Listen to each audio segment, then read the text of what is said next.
Bonsoir mesdames, messieurs, merci de nous suivre. Je suis ravie de vous retrouver pour une émission, votre émission hebdomadaire en direct qui vous parle comme chaque jeudi soir de l'économie qui vous concerne. Ce soir, nous avons jugé bon de vous éclairer sur un secteur qui est sur le point de connaître un changement et un changement radical, un changement lié notamment aux effets de la crise. Il s'agit de la production de ciment. L'Algérie qui a pendant des années importé du ciment et a connu de fortes tensions sur les quantités et les prix du ciment aussi, eh bien, est sur le point d'être en situation excédentaire.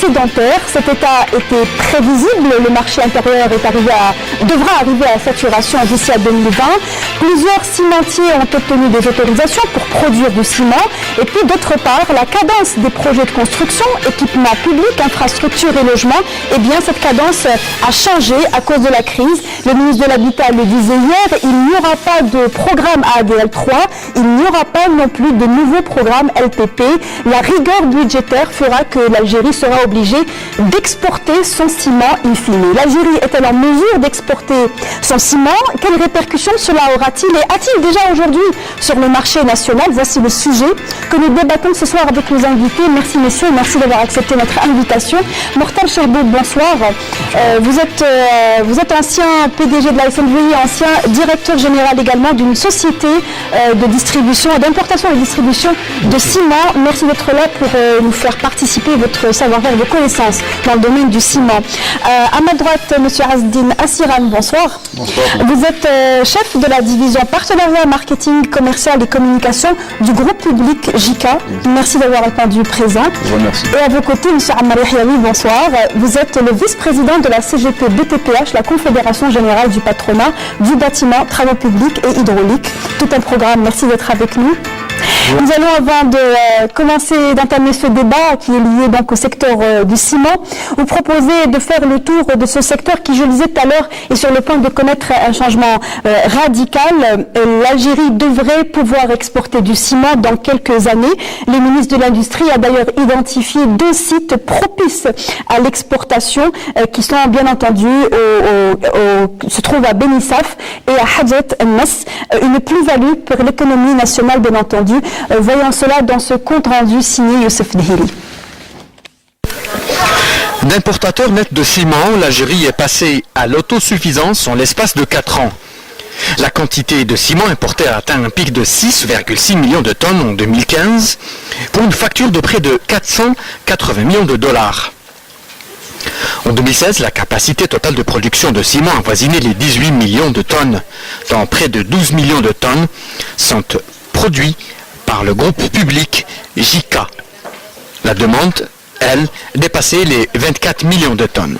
Pour mettre un terme aux importations de ciment, un ambitieux programme d'investissement visant la construction de nouvelles cimenteries et l'augmentation des capacités de production de celles existantes a été lancé depuis 3 ans. L'entrée en production graduelle de ces nouvelles capacités fait passer la production de 20 millions de tonnes l'année passée et on s'attend à 29 millions de tonnes en 2018. Plusieurs nouvelles cimenteries implantées dans les hauts plateaux et dans le sud du pays sont opérationnelles d'ici 2020. L'Algérie déjà n'importera plus de ciment au courant de l'année 2017 et devra placer l'excédent de ciment produit localement sur le marché mondial à partir de 2018. Cette surcapacité de production, résultat de lourds investissements consentis ces dernières années, a ramené le gouvernement à inscrire l'industrie du ciment dans la liste des activités qui ne sont plus éligibles au soutien de l'État. Mais malgré la crainte concernant cette surproduction du ciment à partir de 2018, il reste que la demande interne sur ce produit restera soutenue sur le moyen terme. Pas moins de 450 000 logements sont actuellement en chantier en voie de lancement. Près de 600 km de pénétrantes autoroutières sont en réalisation. Le chantier de réalisation du futur grand port du centre du pays sera lancé incessamment, tandis qu'une multitude de projets socio-économiques et autres infrastructures hydrauliques sont en construction à travers le territoire national. Voici donc une idée sur le sujet que nous allons aborder ce soir. Avant de parler d'exportation de ciment, je vous propose, messieurs, de parler d'aujourd'hui, d'évoquer la composante du marché du ciment aujourd'hui. Si l'on devait se poser la question sur l'apport du groupe JICA dans le marché du ciment, de quelle envergure est-il? Tout d'abord, bonsoir. C'est-à-dire que la vocation du groupe JICA, c'est de produire et de mettre sur le marché des quantités de ciment afin de répondre à la demande et de satisfaire notre clientèle. Je vais vous donner un titre d'exemple. Pour l'année 2015, notre production a atteint les 12 100 000 tonnes. Et en 2016, nous avons atteint les 2 600 000 tonnes. Chose qu'on n'a jamais pu réaliser auparavant. C'est-à-dire, déjà, c'est une augmentation. Vous avez augmenté de 2 millions, vous voulez dire. Voilà, très bien. Donc vous avez atteint les 18. Non, on n'a pas atteint les 18. On est à 12 600 000. En 2016. En fin 2016, nous avons produit 12 600 000. C'est-à-dire, par rapport à l'année 2015, il y a eu une marge de 500 000 tonnes qui ont été mises sur le marché en plus. Ça veut dire que c'est 4% de plus sur le marché. Les chiffres, c'est un chiffre record. Voilà, ça c'est un chiffre record. 12 600 000 tonnes, c'est un chiffre record. On ne l'a jamais réalisé auparavant. Est-ce que c'est le fruit d'investissements nouveaux ou bien c'est une augmentation en capacité de production qui a été non, on n'a pas eu procédé à de gros investissements. C'est juste une mise à niveau de nos cimenteries, plus l'investissement dans notre ressource humaine. C'est-à-dire c'est la formation, c'est la maîtrise des arrêts. C'est-à-dire nous avons progressé sur ces volets-là. C'est ce qui a fait qu'on a pu, comment dire, le fait de ne pas avoir maîtrisé nos arrêts, ça veut dire qu'il y a des équipements qui vont fonctionner encore plus, donc on va produire encore plus et mettre sur le marché une quantité supplémentaire. Comme déjà annoncé par monsieur le ministre de l'Industrie et des Mines, nous comptons atteindre l'autosuffisance, c'est-à-dire en 2017. C'est-à-dire l'autosuffisance, en 2017, on atteindra l'autosuffisance. Dans une logique de substitution, importation, c'est-à-dire toutes les quantités qu'on pourra mettre en plus sur le marché, ça sera déduit des importations. C'est-à-dire on va réduire la facture des importations. Le JICA prévoit aussi de mettre sur le marché, disons pour cette année 2017, des quantités encore supplémentaires, parce qu'il y a une extension au niveau de l'OCDE de Chilef pour une capacité de 2 millions de tonnes. Il y a une extension au niveau de Ain Kbira qu'on a réceptionné début de l'année 2017, donc qui est entrée en production. Donc on va pouvoir mettre encore une quantité supplémentaire de ciment sur le marché. Alors le marché du ciment, c'est d'abord le groupe public JICA qui occupe un peu plus de 60%, c'est bien ça? On est à 48% de part de marché. De part de marché. Le reste est occupé d'abord par la filiale de Lafarge aussi, installée ici en Algérie, qui, je le rappelle, à laquelle on a envoyé une invitation. Malheureusement, Lafarge aussi m'a décliné l'invitation de la Somineco. Donc, il y a donc chaise vide aujourd'hui. Nous avons donc le groupe JICA, nous n'avons pas Lafarge, en tout cas pas pour ce soir. Alors, la question est pour vous, Mortal Cherboub. Le marché est à 48% occupé par le groupe public. Par ailleurs, quelles sont ces cimenteries qui ont permis, ou qui permettront en tout cas d'augmenter les capacités et d'arriver à l'autosuffisance comme annoncé? D'abord, effectivement, l'essentiel de la mise à disposition du produit est assuré par JICA, puisque, comme l'a dit mon ami, c'est plus de 12 millions de tonnes qui sont mis sur le marché.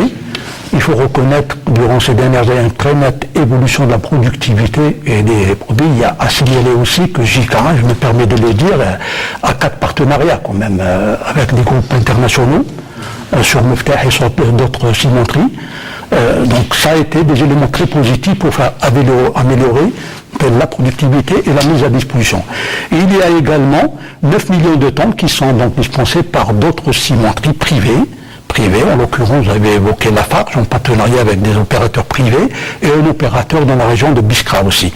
Donc c'est globalement 9 millions de tonnes qui sont donc mis sur le marché par ces opérateurs.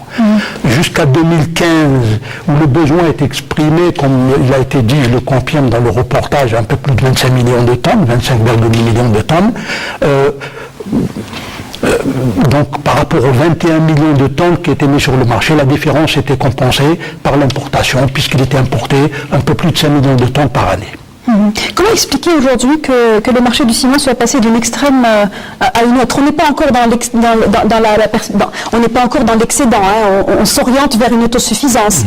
Mais tout de même, en si peu de temps, on arrivera à être excédentaire et donc devoir exporter. Qu'est-ce qui a fait basculer les choses? D'abord, il y a, moi, globalement, en tant qu'expert, on sait, je demanderai à nos amis de s'exprimer, c'est un peu les nouveaux projets qui ont vu le jour et qui ont démarré ces 3 dernières années. Sur Biskra, il y a 2 importantes quand même cimenteries qui ont démarré pratiquement au même trimestre, pas la même au même trimestre, et qui ont mis sur le marché commun près de 5 millions de tonnes. Il y a les évolutions de capacité de JICA en travers des extensions de capacités existantes et de l'amélioration de la productivité. Ça a permis quand même d'atteindre un peu l'optimum recherché en 2016 pour satisfaire les besoins du marché. Et il y a bien entendu un autre phénomène qui a fait que la demande est en train de régresser progressivement. Je pense qu'on atteindra le point mort au dernier trimestre de 2017 où on aura des productions nationales qui compenseront les besoins nationaux. Pour les projets d'extension, nous avons déjà pratiquement 4 millions de tonnes, 2 millions à Chlef et 2 millions à Nkdera. Il y a encore d'autres projets qui vont voir le jour. C'est le projet de Mbouakli, une cimenterie à Mbouakli de 2 millions de tonnes, et un projet à Béchar, une cimenterie à Béchar de 1 million de tonnes pour le JICA. Déjà, tout ça, c'est des capacités en plus qui seront mises sur le marché. Et sans parler de cimenteries privées qui n'ont pas encore, qui ne sont pas encore entrées en phase de production, qui sont des projets qui sont inscrits en cours de réalisation ou en cours de maturation et qui devraient porter les capacités de production de ciment aux environs 2020 à 40 millions de tonnes. Vous voyez un peu que c'est quand même... À combien on évalue l'excédent prévu d'ici à 2020? Il y aurait combien de quantités, combien de millions de tonnes en excédent? Moi, je l'ai évalué. Je pourrais dire que dans notre société, nous avons fait une étude parce qu'au-delà de l'importation, on se préparait aux opérations d'exportation. Aux environs 2020, on estime que 13 millions de tonnes seraient disponibles pour... ça dit peut-être de l'évolution des capacités, mais du tassement de la demande interne. Puisqu'aujourd'hui, les besoins en ciment exprimés par habitant sont de l'ordre de 640 kilos par an et par habitant. Ils passeraient à 500 kilos par an et par habitant. Donc la combinaison des deux phénomènes, et évolution des capacités et tassement de la demande interne, devrait mettre sur le marché 13 millions de disponibles qu'il faudrait exporter. Alors, justement, en parlant de ce paramètre important qui est celui du tassement de la demande, Amar Yahiaoui, vous représentez le patronat, l'un des patronats influents de bâtiments, travaux publics et hydrauliques. Aujourd'hui, est-ce que vous le ressentez ainsi, c'est-à-dire moins de projets, une demande qui va se calmer et donc des quantités qui vont être excédentaires et en plus sur le marché? Merci de m'avoir invité, Mme Messi. Quand j'entends le problème de ciment, nous l'avons soulevé, ça fait depuis 9 ans qu'on a attiré l'attention des pouvoirs publics. Et aujourd'hui, quand j'entends qu'on va exporter, nous jubilons, nous sommes très contents. Mais c'est aller vite en besogne, comme on dit. Parce que, alors, on parle aujourd'hui, la majorité de nos entreprises qui sont affiliées dans notre confédération, ils sont en train de tirer la langue. Il n'y a pas de ciment en quantité suffisante. Alors, pourquoi il n'y a qu'à voir le marché informel. Déjà, au niveau de la distribution, au niveau des cimenteries, nous ressentons de vrais problèmes, à telle mesure que des entreprises vont s'approvisionner au niveau du marché de l'informel pour ne pas bloquer leurs projets.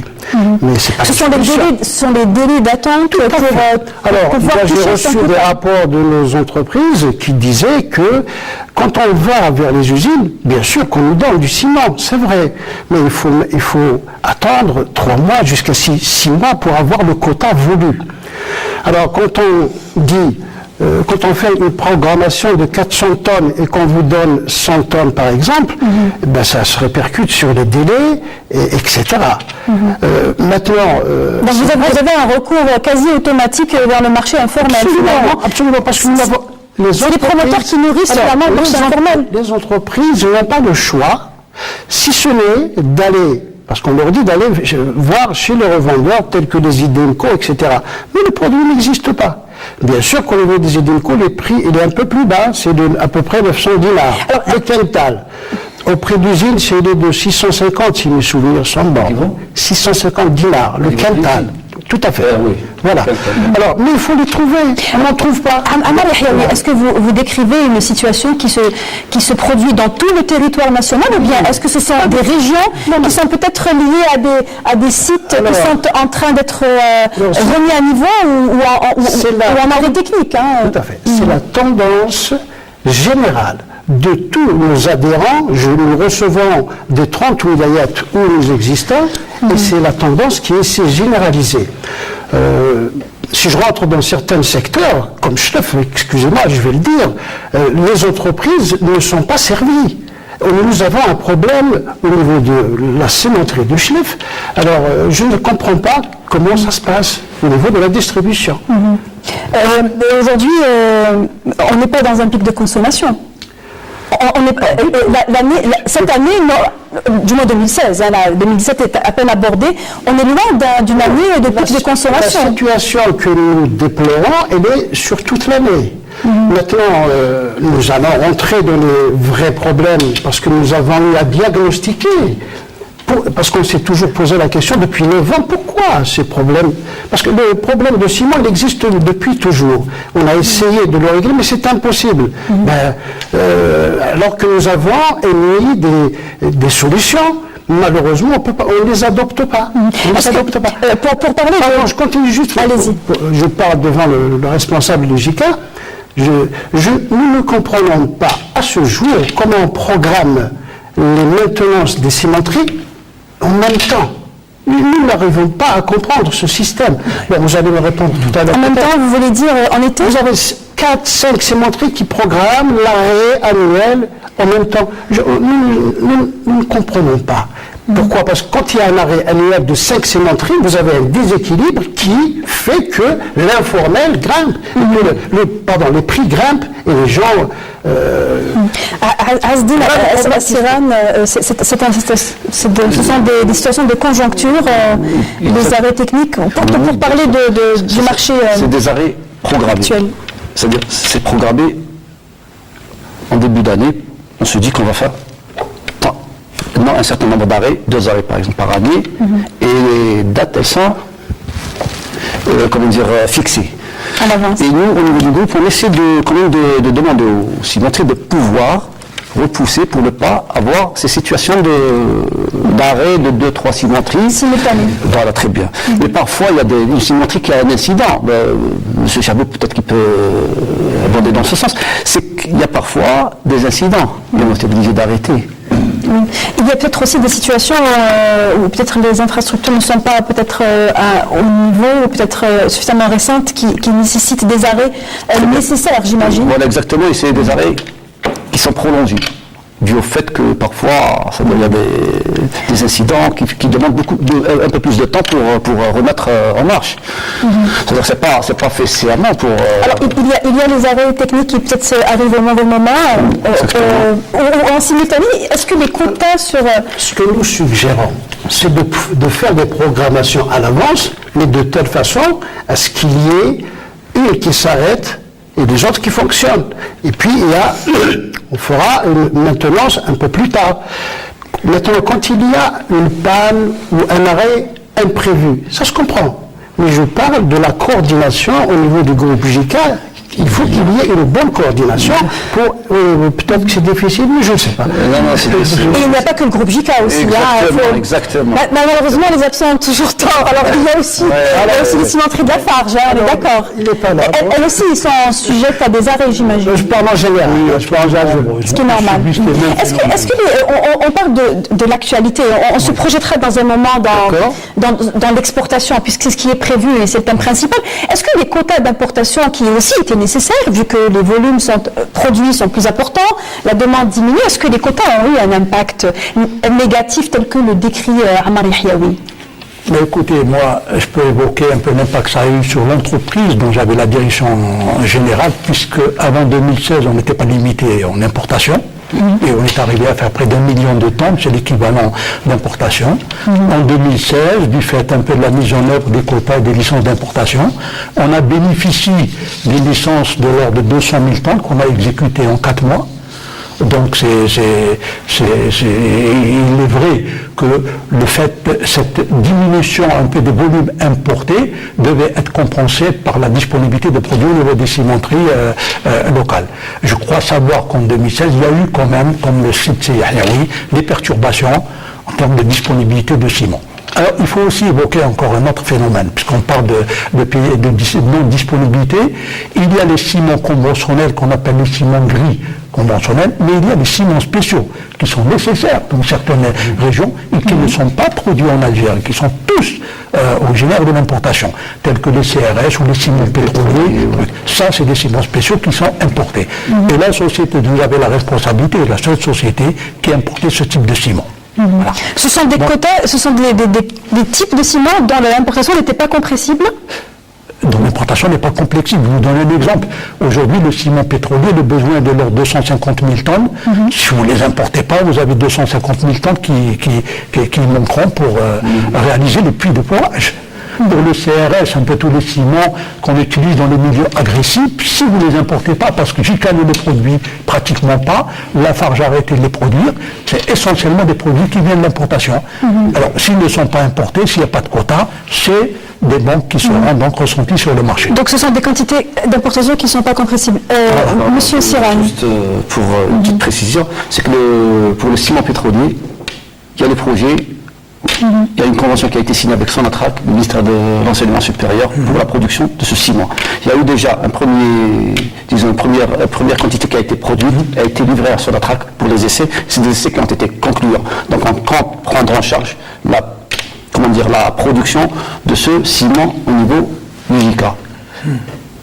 Donc on est prêt à répondre à la demande en totalité. En totalité, voilà, 300 000 tonnes. Donc il y a eu un essai, il y a eu un échantillon qui a été remis à Sonatrach, c'est-à-dire il y a eu des essais concluants. Maintenant il reste sa certification au niveau de l'EANOR, l'Institut algérien de normalisation, très bien, et l'IAP, l'Institut américain pour la certification. Je voulais quand même évoquer ça parce qu'il y a une contrainte qui est très importante.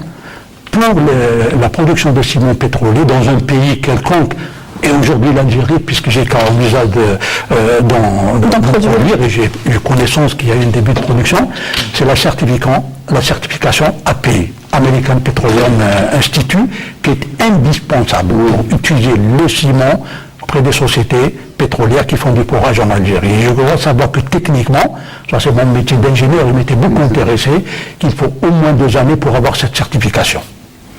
C'est une donnée que je donne, qu'il faut donc essayer de vérifier et exploiter. Mais c'est très contraignant. Ce n'est pas un préalable nécessaire. La certification, l'homologation de l'IANOR qui compte, c'est la certification de l'API américaine qui est la seule référence qui est accepté par les pétroliers. Alors c'est un produit assez particulier, nécessaire, qui coûte cher tout de même sur la balance des importations, mais l'essentiel étant qu'aujourd'hui l'Algérie a mis sous quota le ciment, au même titre que le béton et les véhicules, le rang à béton plutôt. Mais pour revenir à ces situations de tensions qui sont latentes et omniprésentes finalement, on sait qu'il y a des situations de spéculation, on sait qu'il y a des opérateurs qui profitent de ces situations et qui continuent à faire attention. Est-ce que vous pensez que au fil du temps, est-ce que cela va se calmer? Est-ce que les tensions peuvent diminuer puisqu'on parle d'augmentation de capacité de production? Amar Yahyaoui. Sincèrement, c'est pas de pessimisme, mais compte tenu de l'expérience que nous avons vécue depuis 2008, chaque année, nous avons des problèmes. Nous avons la crise de ciment. Nous avons proposé des solutions, nous avons fait des études, nous avons assisté à la tripartite plusieurs fois, nous avons travaillé dans des ateliers. Ce que nous avons remarqué, malheureusement, à chaque fois qu'on fait des propositions, le drame chez nous, en Algérie, c'est que ce n'est pas suivi. Et puis, on recommence encore, on refait des réunions et le problème reste toujours posé. Alors, quand est-ce que cette crise va partir? J'en sais pas. Je ne le suis pas sûr. Alors, mais vous, en tant que patronat d'entrepreneurs, vous êtes à même de savoir qu'il y a beaucoup d'entrepreneurs qui utilisent leur registre de commerce pour vendre le ciment, pour acheter et revendre le ciment. Il y a parmi les entrepreneurs, les opérateurs dans le secteur des travaux publics et des bâtiments notamment, qui, à cause des cimenteries qui ne les approvisionnent pas à temps, finissent par eux-mêmes revendre le ciment, leur propre quota sur le marché noir. Donc ils contribuent eux-mêmes au marché informel. Alors, allez-y, la parole est à vous, monsieur. Bon, il ne faut pas trop insister sur le terme pénurie, parce qu'il faut évoquer aussi les situations conjoncturelles que vit le monde du bâtiment et le monde du ciment. Comme vous le savez, M. Yaoui, qu'il y a des pics d'utilisation pour les périodes allant de mai à juillet où la demande est très très forte. Ça se comprend, c'est l'autoconstruction, c'est le beau temps, c'est le truc, il y a énormément de demande. Et ensuite, il y a des baisses de demande à partir du mois d'août et pratiquement jusqu'en décembre, où parfois les cimenteries se retrouvent avec des stocks invendus. Donc il y a un problème peut-être de régulation au niveau des ventes, peut-être des capacités de stockage, peut-être, mais si on raisonne globalement, la capacité avec les quantités importées répondait aux besoins du marché. Le problème, c'était en dents de scie, et qu'il y a des périodes où la demande, je vous dis, c'est des périodes où il y a très forte demande, les capacités ne répondaient pas, malgré l'importation. Et l'essentiel des importations qu'on faisait, nous, on les situait pendant ces 3 mois. Il y a aussi une revendication importante de votre part, c'est un observatoire des matériaux de construction. Ça, c'est quelque chose qui n'a jamais vu le jour, mais c'est quelque chose que vous avez souvent, à chaque fois, reposé sur la table. Tout à fait. On l'a proposé, mais bon, il n'a pas vu le jour, malheureusement. Maintenant, qu'est-ce que vous voulez que je vous dise par rapport à la crise? On a déjà proposé des solutions, parce que nous avons fait un diagnostic. Nous avons dit que la première des solutions, c'est d'augmenter la production, nous l'avons dit en 2008. Et les pouvoirs publics de ce temps-là, ils ont promis de faire le nécessaire. Ils l'ont fait, ça a pris du temps. Je me souviens qu'à l'époque, il y avait même Sonatra qui était dans la lancée pour construire des cimenteries, à l'époque de M. Temar quand il était ministre. Alors la seule solution, effectivement, et je suis optimiste sur ce plan, puisque M. le ministre Bouchouareb qui disait que dans les années 2020, vers 2020-2021, il va y avoir des excédents, plutôt à partir de 2017, d'après vous. En 2020, ça va être des exportations. D'accord? Nous sommes contents qu'il y ait une production suffisante pour combler cette crise. Mais il faut faire ce qu'il faut. Parce qu'il ne faut pas qu'on parle et puis qu'il n'y a rien. Et l'on dit également que même dans les moments difficiles de tension sur les quantités, on disait que le groupe public JICA ne fonctionnait pas, ne tournait pas à pleine capacité. Il fonctionne à plus que pleine capacité. Parce que je viens de vous le dire, sur des capacités de 11 600 000 tonnes, on est à 12 600 000 tonnes quand même. Alors, installe 11 millions et on produit 12 millions, plus de 12 millions 600 000 tonnes. Donc je ne pas. De toute façon, je pourrais peut-être dire à M. Yaoui, on le rassure, on est en train de travailler pour l'amélioration de notre relation avec nos clients et on met notre client au cœur de nos préoccupations. Il y a une charte qui a été lancée avec le CREAD, la charte client. Donc il va y avoir beaucoup de choses nouvelles pour nos clients. Et se rapprocher des délais, c'est-à-dire entre le moment où le client demande le ciment, essayer de... moi, je ne pense pas que demander du ciment et 6 mois après qu'on est livré, ça, je ne suis pas très... on ne livre pas le ciment. Quand on demande le ciment, on le livre 6 mois après. Moi, ça, je ne sais pas, M. Chabot peut confirmer aussi. Un dernier mot sur la question pour passer au sujet des exportations. Ce qui m'inquiète un petit peu, ce qui nous inquiète, j'ai vu les fiches techniques des 12 cimenteries, je crois qu'il y en a 12. Ouais. Alors j'ai vu que tous les équipements datent des années 75, 78. Il y a une qui date de 1914. Non. Pas bien. Alors, je pose la question à M. Chabot, quelle est la durée de vie d'une cimenterie? Partons de là, il est grand temps, et je crois que les pouvoirs publics l'ont fait, mais d'ailleurs c'est à encourager, puisqu'il y a des cimentiers privés qui ont déjà commencé à ouvrir des cimenteries, et c'est pour ça que je dis, je ne sais pas, est-ce qu'il y a vraiment une saturation, comme disait M. le Premier ministre, parce qu'il nous disait qu'il y a trop de cimenteries, trop de minoteries. Je ne sais pas, est-ce que notre production va suffire? Maintenant, si ça suffit, tant mieux, on va aborder le problème, enfin plutôt le problème, la solution de l'exportation. De l'exportation. Alors, je voudrais vous répondre sur ça. C'est que, je viens de le dire auparavant, c'est qu'on a 2 millions de tonnes de chilef, 2 millions de tonnes de Aïn Kbira. Ça sera, Aïn Kbira, on a réceptionné en janvier, je viens de le dire, 2017. Et chez Neuf, on va réceptionner au 4e trimestre 2017. Donc ça, c'est des quantités qui seront supplémentaires sur le marché. Il y a encore des projets de cimenterie JK. Donc il y aura d'autres quantités qui seront mises sur le marché. Très bien. Je pense qu'on a compris, et puis cette équation amènera à une autosuffisance à fin 2017 et une surproduction. C'est bien ça, une surproduction d'ici à 2020. Aujourd'hui, la question que nous posons, c'est est-ce que les cimentiers, JK ou d'autres, à votre appréciation, sont capables, sont préparés pour exporter? La question est pour vous, Mourtada Charboub. On va laisser respirer M. Siran. Effectivement. On va laisser respirer un petit peu parce qu'il a été un peu malmené. Non,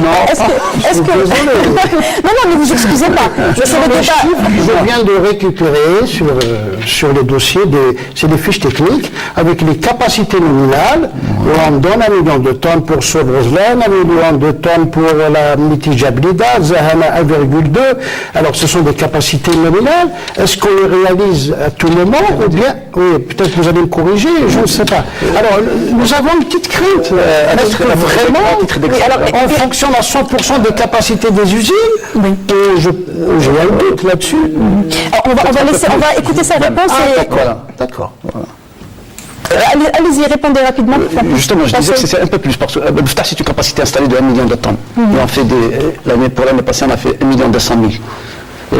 Pour El Kbira, c'est des capacités installées de 1 million. Ils font comment dire, une production supplémentaire qu'ils mettent sur le marché. En fait, vous les boostez et après, au risque de tomber en... Non. Je pense que la question de la traction... Visitez un jour une cimenterie, comme ça vous... je pas de prix, je pense. Le fait de dire qu'on les booste pour... Bon, on viendra avec vous pour la visite. On va parler maintenant des capacités d'exportation. Est-ce qu'aujourd'hui les cimentiers ont la capacité d'exporter? On a surtout parlé du passé jusqu'à présent, parce qu'il y avait pénurie au moment où les capacités ne répondaient pas à la demande. Et on a démontré qu'il y avait près de 5 millions de tonnes de déficit qui étaient compensés par l'importation. Et on a dit que la demande était en train de se tasser. Le secteur du bâtiment peut le prouver. J'ai donné un chiffre, comment allait se réduire la demande, le revenu même par habitant.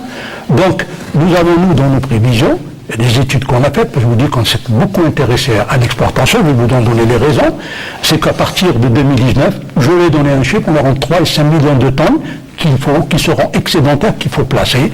Et d'après les orientations de M. le ministre de l'Industrie, c'est plutôt aller maintenant vers l'exportation. Donc comment faire de l'exportation? Je crois que c'est la grande question. Oui. C'est pas très simple, c'est pas aussi simple qu'on le pense et qu'on le dit, parce qu'il faut quand même réunir un certain nombre de conditions. JK et tous les opérateurs algériens ont plus des traditions d'importateurs et aucun, sauf une petite exportation de 12 000 tonnes en ciment blanc qui a été opérée par l'entreprise dont j'avais la responsabilité à une époque sur la Grèce et sur un autre pays. Donc une situation épisodique. Semi-blanc, mais c'était une expérience. C'est une expérience pour nous très intéressante. Alors, quelles sont les contraintes auxquelles il faut faire face pour se préparer aussi? D'abord, il faudrait disposer d'un certain nombre d'infrastructures au niveau des ports. Parce qu'aujourd'hui, l'exportation privilégiée, ce serait à partir des ports. Il est illusoire de dire nous allons transporter par voie routière sur l'Afrique ou sur les pays voisins. Le gros de notre ensemble ne peut se faire qu'à partir des ports. Nos ports ne sont pas organisés aujourd'hui pour exporter. C'est des ports qui étaient donc organisés pour importer. À titre d'illustration, la société dont j'avais la responsabilité détient les 2 seuls terminaux à partir desquels on importait du ciment. Et quand je parle de ciment, c'est surtout du vrac, parce que le gros du ciment, importé ou exporté, ça sera du vrac. Il est vrai qu'on importe du ciment en sac, nettement plus cher, qu'on peut importer sur n'importe quel port d'Algérie, avec des bateaux conventionnels, mais pour faire de l'exportation et s'ériger en exportateur, il faut penser au vrac. Les 3 millions de tonnes que j'évoque, c'est 3 millions de tonnes de vrac. Alors, d'une part, il faut avoir... Qui est plus difficile à gérer, j'imagine, en termes d'exportation. Des terminaux au niveau des ports. Et les 2 seuls terminaux qui existent, un est au niveau de Djindjin, le deuxième est au niveau d'Arjou.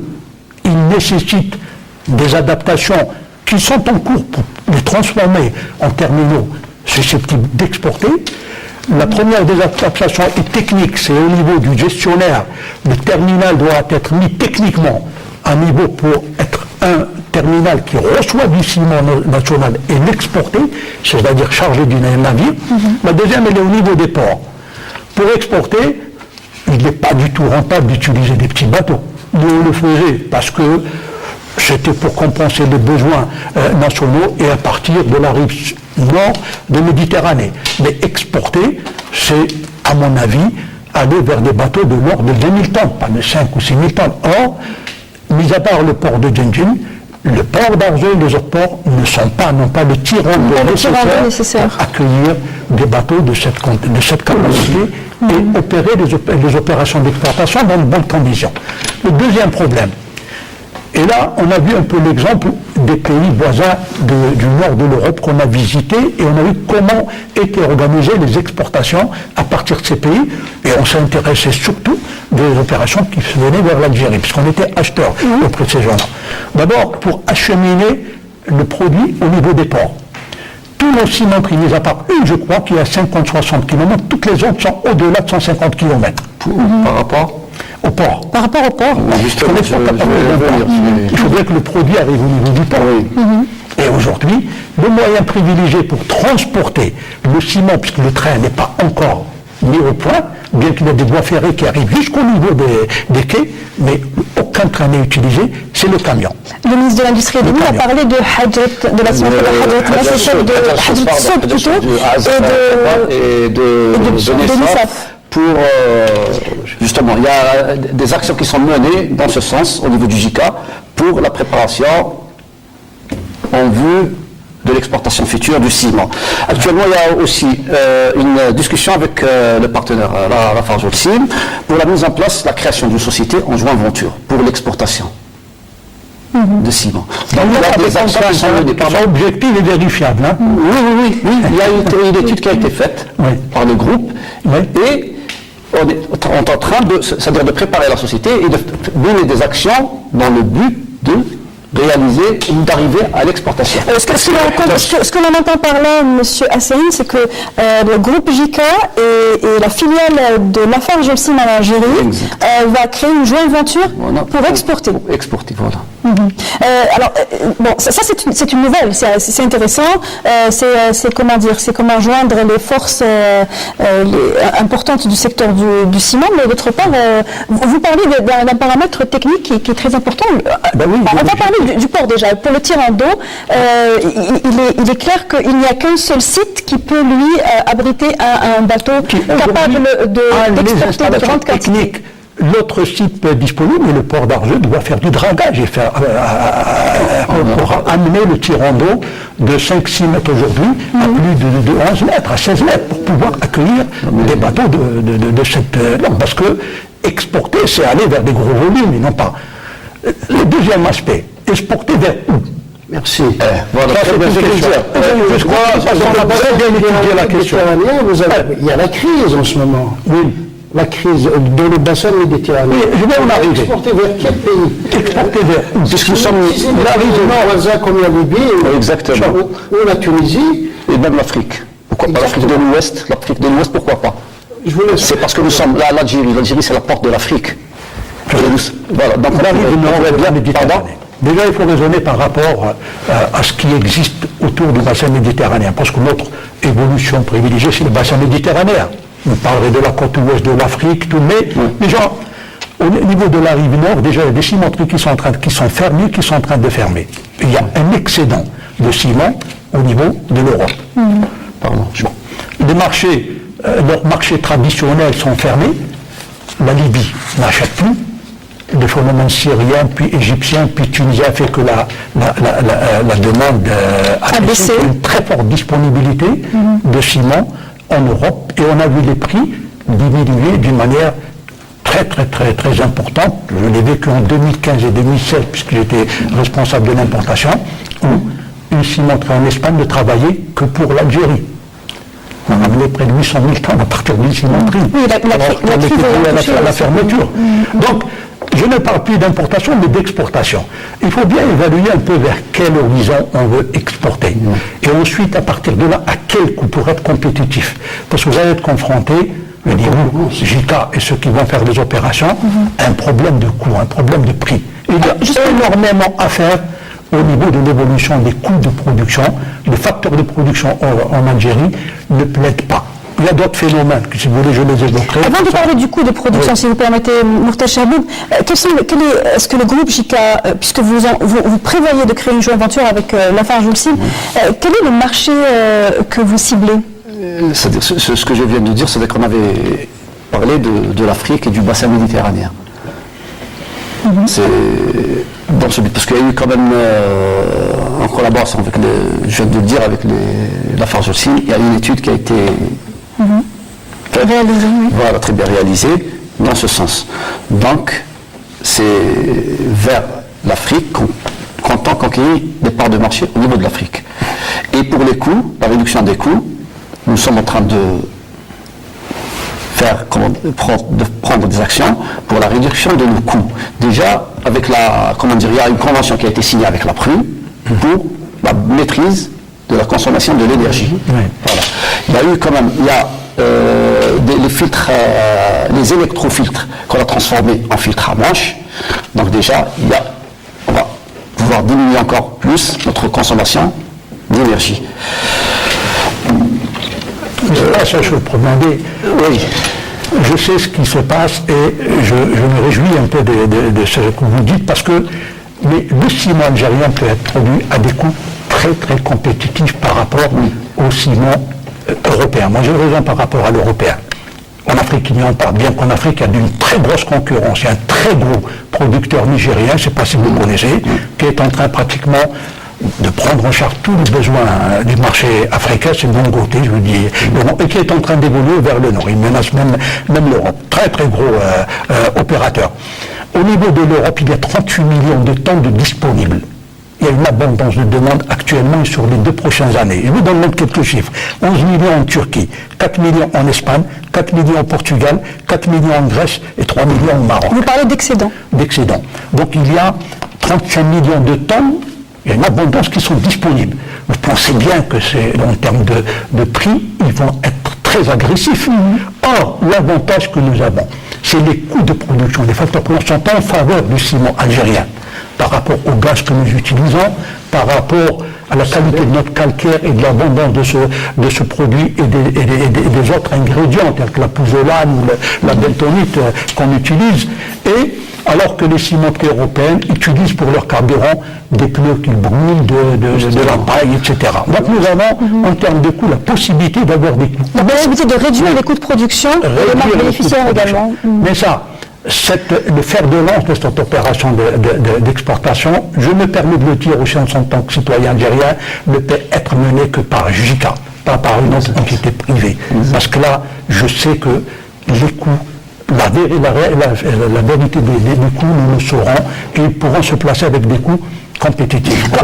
Je crois savoir qu'il y a des marges de près de 100% chez certains opérateurs par rapport au prix de revient. Donc il y a cette possibilité. Maintenant le problème, exporter vers où et avec qui? Si vous ne maîtrisez pas le marché, soit du bassin méditerranéen, encore africain, parce que l'Afrique est servie à partir de l'Europe, vous le savez. Bon, les autres destinations sont très lointaines. C'est de s'adosser. Et c'est là que la grande problématique qu'il faut traiter, à des opérateurs spécialisés. Il y a des traders en Europe qui, nous avons travaillé avec des traders. Lafarge a un trader, une société de trading. Lafarge, elle a une société de trading. Ça s'appelait Semontia, maintenant c'est aussi une trading, et elle ne fait pas de cadeaux aux producteurs, même la production de Lafarge. Donc, c'est cette problématique de de marché qu'il faut traiter. Et justement, Lafarge se prépare, elle se prépare notamment, en tout cas c'est ce que nous en déduisons, puisque la presse, et notamment un site électronique, que je cite TSA, Tout sur l'Algérie, ont publié récemment un document analyse établi par la Deutsche Bank pour le compte de Lafarge Holcim, la filiale de Lafarge Holcim en Algérie, qui disait d'abord que l'Algérie était l'un des plus rentables, l'un des pays les plus rentables dans le portefeuille de Lafarge, d'une part, mais que Lafarge, en Algérie en tout cas, était dans un marché risqué, d'une part. Et elle a justement prévenu contre l'importance de baisser les coûts de production et les marges également. Est-ce que c'est quelque chose qui est consenti dans le cadre de la joint venture que vous prévoyez de créer? Exactement, c'est dans le cadre de la joint venture c'est-à-dire la création d'une joint venture. On est en train de nous réunir avec les gens de Lafarge Holcim dans le but de créer cette société et pouvoir utiliser leur expérience dans le domaine du trading. Il est également question dans cette analyse, donc comme je le disais, qui a été publiée par le site électronique Tout sur l'Algérie, l'analyse de la Deutsche Bank préconise également la création d'un duopole entre Lafarge et JICA. Est-ce que l'on s'oriente vers est-ce que c'est dans l'ordre du possible déjà? Oui, justement, nous, le JICA, ça ne le dérange pas. Nous sommes ouverts à toutes les... Exactement, nous sommes ouverts à toutes les... Pardon? Il est, je pense, plus juste aujourd'hui de parler d'Holcim que de parler de Lafarge. Voilà, exactement. En fait, c'est aujourd'hui le groupe Holcim-Lafarge, c'est Holcim qui prédomine et qui dicte la stratégie et la politique du groupe. Holcim est un groupe suisse. Voilà. Je voulais juste apporter cette... Justement, il y avait quand même un protocole d'accord qui a été signé dans le cadre du comité mixte algéro-français, la COMEFA, pour développer la coopération industrielle, professionnelle, technique, sur tous les volets, c'est-à-dire même pour l'intégration nationale, pour la fabrication de pièces de rechange à l'interne. Donc nous, c'est-à-dire au niveau du JICA, nous ne sommes pas fermés, nous sommes ouverts pour toutes les coopérations, il n'y a pas de problème. Je continue sur le problème. Allez-y, il reste encore quelques minutes. J'ai parlé des terminaux. Je dis qu'il fallait donc aujourd'hui mettre au point des terminaux. Les deux seuls qui existent sont au niveau d'Arges et de Dundee. Et le deuxième élément pour traverser les mers, c'est les bateaux. Or, l'exportation de ciment, d'une manière optimisée, se fait avec des bateaux spécifiques. C'est des bateaux pneumatiques, des bateaux citernes, qui sont spécifiques, et ces bateaux ne sont détenus que par quelques gros armateurs qui dictent leur prix. Donc le problème du fret est un problème qui greffe le coût d'une manière très très très sérieuse. Ça veut dire qu'il faut traiter, et je m'adresse à JICA qui me s'érige en exportateur, pour étudier cette problématique d'une manière très sérieuse. Ce n'est pas des bateaux conventionnels qu'on utilise, c'est des bateaux spécifiques qui sont détenus par des armateurs et qui, je ne dirais pas qu'ils dictent le coût, parce qu'en période de pénurie, eux aussi mettent sur le marché les bateaux, mais le coût de fret à la tonne transportée est à prendre en considération parce qu'il intervient dans la structure de prix. Le coût logistique étant élevé pour l'ensemble des produits déjà exportés et importés aussi. Quel est le point de vue du patronat par rapport justement à amener des coûts de production? Comment vous voyez le marché du ciment à l'horizon de 2020 et donc à l'orée d'une autosuffisance et donc d'une surabondance? Sachant que les projets aussi ce qui importe pour nous, c'est de trouver du ciment pour nos entreprises pour pouvoir réaliser leurs projets à moindre coût. C'est notre souhait, notre démarche depuis des années, c'est ce que nous faisons, c'est ce que nous disons. Donc, le souci, c'est de baisser les prix pour pouvoir réaliser des projets de bâtiments au moindre prix. Pourquoi? Parce que si le prix, si par exemple les entreprises continuent d'acheter dans l'informel à 1400, 1500 dinars le quintal, le prix du mètre carré du bâtiment, vous savez combien ça coûte, donc ça va pénaliser le coût du logement. Donc voilà notre démarche. Nous souhaitons que les prix diminuent tout en augmentant la production. Voilà ce que nous disons par rapport Il y a donc un espoir à ce que, à ce que le mètre carré diminue en termes de coût, de par la disponibilité, ou en tout cas un ciment moins cher en tout cas. Absolument, absolument. Merci à vous, messieurs. Une toute dernière question par rapport à... On l'a légèrement abordé avec vous tout à l'heure, Mortal Chaboub, une dernière question par rapport justement à ce, non pas revirement, mais disons recadrage du Premier ministre qui a été fait lors de la dernière tripartite et qui disait que justement l'Algérie avait trop de minoterie, trop de cimenterie.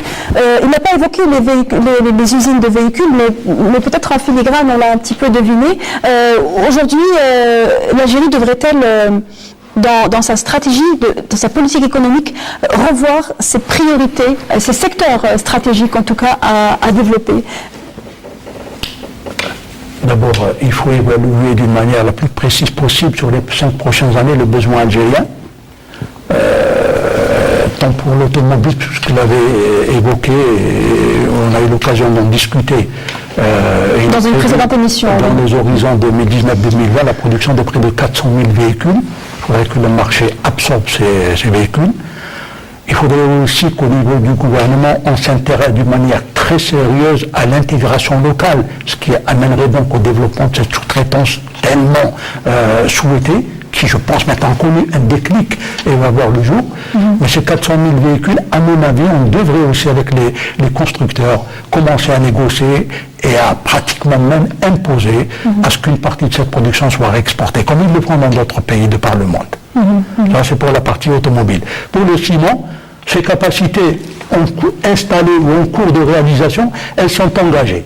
Donc si dans les 5 années à venir, nous allons approcher ces 40 millions de tonnes avec les projets d'extension en cours ou les projets futurs, il faut bien que ce différentiel de l'ordre de 13 millions de tonnes, il faut trouver, mettre les moyens, bien sûr, rien ne se fait gratuitement et sans mettre les moyens, il faut investir pour pouvoir les placer sur des marchés qui soient d'abord en priorité le bassin méditerranéen, avec l'ouverture des marchés libyens, avec le tunisien, etc.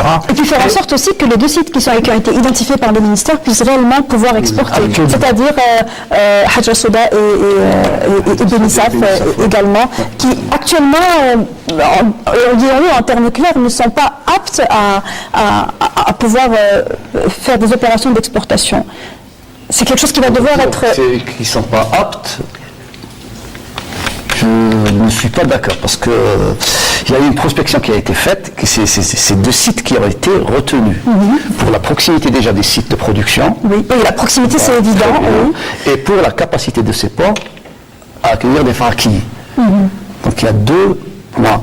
Maintenant, l'étude, on va approfondir l'étude pour voir, comme l'a dit M. Chaboub, pour les moyens logistiques, pour pouvoir mettre notre ciment à l'exportation. Tous ces paramètres seront pris en compte. Merci beaucoup, monsieur. Pardon, j'ai dit des mots, c'est-à-dire tout ce qui a été réalisé par le JICA, ça a été fait grâce à l'apport du gouvernement et aux orientations du monsieur le ministre de l'Industrie et des Mines. Tous ces projets, tout ça, c'est grâce à la politique du gouvernement. Voilà qui est dit. Merci, monsieur Assirane. Merci pour... On arrive au terme de cette émission qui portait donc sur l'industrie du ciment. Je rappelle que nous avions avec nous pour nous éclairer sur cette question des exportations du ciment, monsieur Mortal Chaboub, ancien directeur général d'une société d'importation et distribution de ciment, monsieur Ammar Yahiaoui, le vice-président de la CGP BPPH, et monsieur Azzedine Assirane, chef de la division partenariat marketing commercial et communication du groupe JICA. Merci d'avoir été parmi nous. Vous pouvez revoir cette émission pour ceux qui l'ont pris en cours de route samedi matin à partir de 11h, mais sinon à partir de ce soir, à partir de demain matin plutôt, sur notre page Facebook La Semaine Éco. Très bonne soirée à tous. On se retrouve jeudi prochain pour une nouvelle thématique.